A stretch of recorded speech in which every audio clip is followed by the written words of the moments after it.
Kalau ngebahas HP yang satu ini emang banyak banget perdebatannya.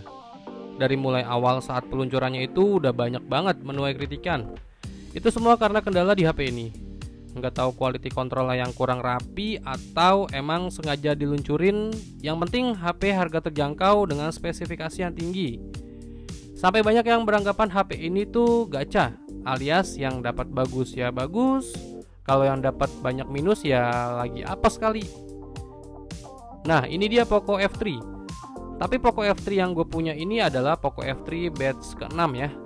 Buat kalian yang belum tahu batch itu apa, kalian bisa searching aja ya di Google. Kalau gue bahas di sini bakalan panjang. Paling gue bisa kasih tahu kalau kalian mau lihat batch HP Poco F3 kalian, batchnya berapa, itu ada di dus HP-nya di bagian belakang dan letaknya itu di bawah dekat barcode. Nah, di situ ada yang keterangannya 2021-06. Kayak yang gue punya ini berarti batch 6. Kalau 04 dan seterusnya itu berarti ya batch 4 dan seterusnya. Sebenarnya dulu gue juga punya Poco F3. Waktu awal perilisannya gue beli dan itu masih banyak bug atau kendala yang merajalela. Nah, karena permintaan kalian juga gue beli lagi dah si Poco F3 ini. Tapi kali ini yang gue review adalah batch 6. Tapi sebelum lanjut ke pembahasannya, mari kita opening dulu.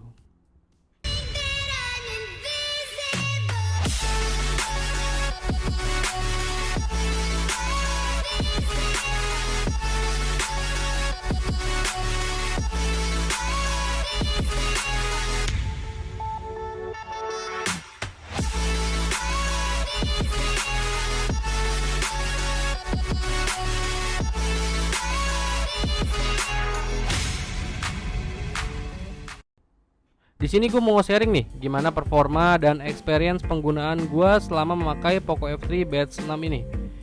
Oke, pertama kita bahas kali ini dari segi desain dan build quality-nya. Secara desain Poco F3 ini memiliki tampilan desain yang udah kekinian. Dimana Poco F3 ini berbalut kaca ya di bagian depan dan belakang dan sudah dilapisi oleh Corning Gorilla Glass 5. Yang menurut gue udah cakep, gak beda jauh sama flagship keluaran brand lain. Dan tentunya mampu mengikuti market pasaran tahun-tahun ini. Dan juga bagian belakangnya tampilan desainnya udah cakep dengan bentuk kameranya yang udah kekinian juga. HP ini memiliki bentang layar 6,67 inch dan panel yang dipakai itu AMOLED E4.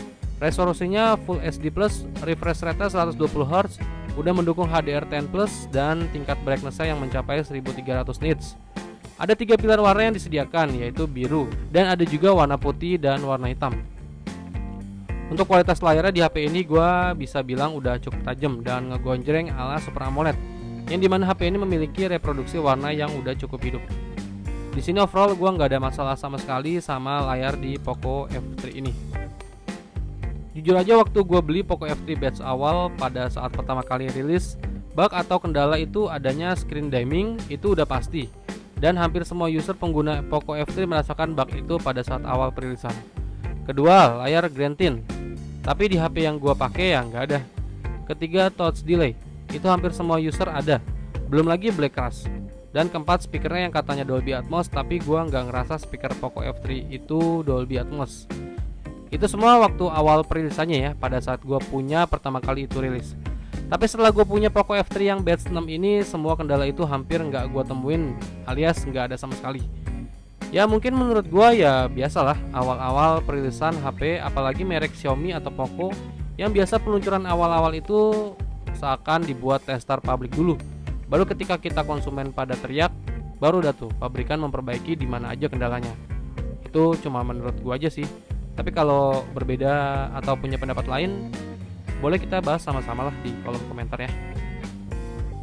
Oh iya, earphone jack 3,5 mm absen ya di HP ini, tapi kita dikasih konektor jack 3,5 mm to Type-C untuk kalian yang suka dengerin musik yang masih pakai headset ya. NFC hadir ya di HP ini untuk kegunaannya yang semakin penting. Lalu berlanjut ke UI-nya, HP ini udah menggunakan MIUI 12 berbasis Android 11 yang selama gue gunakan sih lancar-lancar aja tanpa suatu kendala apapun. Apalagi layarnya yang udah AMOLED yang dilihat pakai mata secara langsung udah nyaman banget. Buat main game di HP ini tuh udah nggak usah banyak komentar, ngegas, nyaman dah pokoknya. Dimana HP ini dibekali dengan SoC yang udah terlanjur tinggi, yaitu Snapdragon 870. Dan untuk varian di HP ini ada tersedia RAM 6GB, storage-nya 128GB, atau RAM 8GB, storage-nya 256GB. Ini HP nggak ada slot micro SD-nya ya, jadi pastiin aja RAM dan ROM kalian kalau mau pakai HP ini untuk jangka waktu yang lama. Di sini gue main PUBG Mobile, HP ini bisa menjalankan kualitas grafik smooth extreme atau Ultra HD, frame rate-nya ultra, yang dimana main game di HP ini tuh udah nggak usah diragukan lagi. Mungkin kalau udah dipakai lama HP ini ya berasa anget, tapi masih dalam batas wajar sih. Overall cukup puas aja main PUBG di HP ini. Main Mobile Legends apalagi udah aman banget di settingan rata kanan. Dan juga main Call of Duty Mobile, HP ini bisa disetting maksimal grafik rata kanan juga. Dan untuk game terberat Android pun mampu disikat ya, Genshin Impact dengan grafik medium di 60 fps. HP harga goceng bisa main Genshin Impact di settingan medium 60 fps dengan nyaman. Lalu untuk menunjang prosesor Snapdragon 870-nya, HP ini dibekali kapasitas baterai 4520 mAh yang harusnya cukup awet dan bisa bertahan seharian penuh dengan screen on time kurang lebih sampai 6-7 jaman lah. Untuk ngecas di HP ini cepat banget, dimana udah berteknologi fast charging 33 watt Type C ya, dimana ngecas dari 0 sampai 100% cuma butuh waktu 1 jam 15 menit. Berlanjut di bagian kameranya nih, HP ini memiliki setup 3 buah kamera belakang, dimana kamera utamanya dari Poco F3 ini beresolusi 48 megapiksel, ultrawide-nya 8 megapiksel, dan 5 megapiksel untuk lensa makronya. Untuk hasil-hasil fotonya di siang hari, Poco F3 masih bisa diandelin banget, karena hasilnya itu bagus dengan detail yang oke dan dynamic range yang udah cukup baik.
Lalu masuk ke foto low light, HP ini juga memiliki mode malam atau night mode yang menurut gue itu udah cukup bisa diandelin.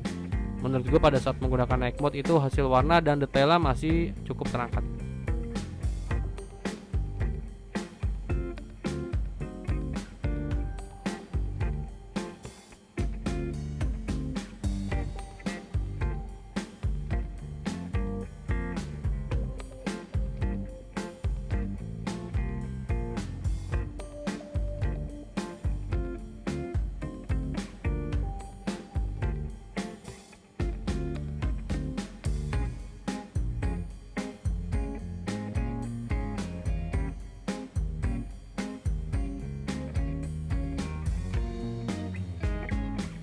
Masuk ke videografinya, HP ini mempunyai fitur stabilisasi yang udah cukup banget, yang bisa diaktifin di mode resolusi 1080p 30 fps atau di resolusi 4K 30 fps ya.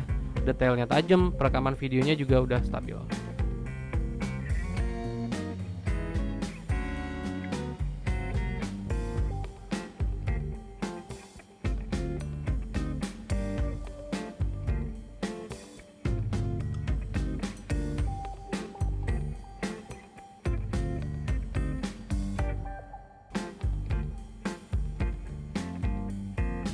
Berlanjut di kamera depannya, HP ini dibekali resolusi 20 megapiksel dan untuk hasil foto Poco F3 ini cukup bagus.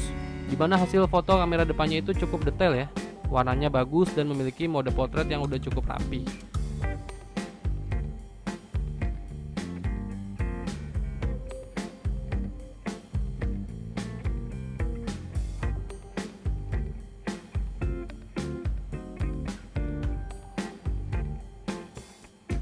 Lalu untuk videografinya di kamera depannya Poco F3 ini bisa merekam hingga resolusi 1080p di 30 fps atau 60 fps juga bisa. Yang dimana gue cukup amazing banget, ternyata di kamera depan di resolusi Full HD 30 fps itu fitur stabilisasinya itu aktif. Jadi cocok banget buat kalian yang suka ngevlog pakai HP. Ini HP udah cocok banget dah, udah mantap lah. Lanjut untuk harganya sendiri, gue beli HP Poco F3 ini dalam keadaan second ya, karena gue masih penasaran sama hasil kualitas si Poco F3 ini. Dan banyak juga requestan dari kalian buat nge-review ulang HP ini. Gue beli di harga 4,1 juta untuk varian RAM 6GB. Dan well, gue puas sama Poco F3 batch 6 ini, yang emang minim banget kendala dibanding Poco F3 yang pada saat awal perilisannya. Jadi buat kalian yang lagi mencari HP gaming berkualitas dan tentunya harga jauh di bawah pasaran, gue bisa bilang Poco F3 ini adalah opsi terbaik buat kalian. Tapi inget ya, coba kalian incar yang batch 6 atau seenggaknya batch 6 ke atas ya. Oke, jadi segitu dulu aja video review Poco F3 batch 6 dari gue. Thank you for watching dan sampai ketemu di video gue berikutnya. Venga pamit, bye.